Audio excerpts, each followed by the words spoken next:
Painful goodbyes to a victim of COVID-19. This is the InsideEdition.com coronavirus news for May 21st, 2020. A funeral is held in the Brazilian city of Rio de Janeiro.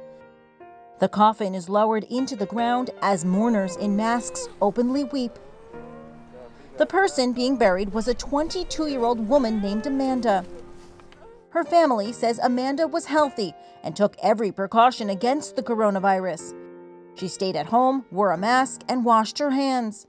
Her father says they don't know how she became infected, but she did, and after 18 days in the hospital, she died. Her family is devastated. Funerals like Amanda's are a common sight in Brazil, the largest country in South America. Brazil has the third highest rate of COVID-19 infections in the world, after the U.S. and Russia. A reporter asked President Trump about Brazil. Are you finally considering a travel ban from Brazil and Latin America? We are considering it. We hope that we're not going to have a problem. In Florida, Vice President Mike Pence was asked a similar question. We're watching very carefully what's taking place in South America, including in Brazil. We saw in recent days there was a significant spike in cases.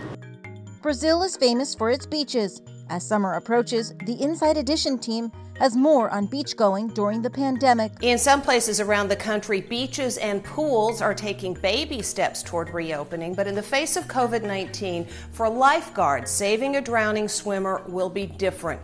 And a beach war has broken out in New York after Mayor Bill de Blasio closed the city's beaches just before Memorial Day weekend. No swimming, no lifeguards, no parties. Now the neighboring counties on Long Island are fearful of an invasion of New Yorkers, and they want the word out. Don't even think about coming here. There are 8 million residents in the city of New York. If a small fraction of those residents come to Nassau County to our beaches, they will inundate the beaches. They're putting up roadblocks, allowing only local residents access. We would all love to be able to go to the beach with the hot weather, but it's not safe yet. Forget Baywatch-style rescues like these.